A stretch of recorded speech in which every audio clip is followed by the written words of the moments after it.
नमस्कार जय जगन्नाथ मु सुभद्रा आपण मानक स्वागत जनाऊँगी मो यूट्यूब चैनल रे। तो आज भिडियोटी हूँ राष्ट्रीय पोषण मास 23 तारीख रे जो बैठक होता बैठकर विवरणी। तो आसतु आम भिडियोटी स्टार्ट करवा। अद्यता 23/9/2025 तारीख मंगलवार सकाल 10 घटिका समय आम अंगनवाड़ी केन्द्र ठारे राष्ट्रीय पोषण मास कार्यक्रम 2025 पालन करा जायथिला।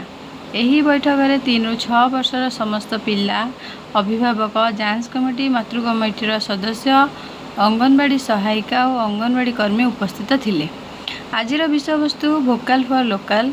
एही विषय वस्तु अंतर्गत 2टी कार्यक्रम है स्थानीय खेलना पदार्थर प्रचार, द्वितीयटी है DIY स्वदेशी खेलना प्रस्तुति अधिवेशन। आजिर यही पवित्र अवसर में आमे समस्ते अंगनवाड़ी केन्द्र रे एकत्रित होई राष्ट्रीय पोषण मास पालन करुछु। एही दिनर मुख्य लक्ष्य हेउची पोषण सहित स्थानीय उत्पादन देशज खेलना प्रयोग गुड़िकर महत्व संपर्क में लोकंकु सचेतन करवा। प्रथम है स्थानीय खेलना पदार्थर प्रचार। आजिर जुगरे शिशु माने विदेशी महंगा और क्षतिकारक प्लास्टिक खेलनार अधिक आकर्षित होउछंती। एथिरु केवल परिवेशीय समस्या बढ़ुची नुहे, शिशु मानकर स्वाभाविक सृजनशीलता और देशर संस्कृति सहित निकटतर हेबा मध्य कमी जाउछि। परंपरागत खेलना और देशज सामग्री व्यवहार करिबा एहा फलरे ग्रामीण अर्थनीति को समर्थन मिलिबा, परिवेश प्लास्टिक मुक्त रहइबा, शिशु माने सुरक्षित स्वास्थ्यकर और स्वाभाविक खेलना पाई परिबे। दूरे रहिला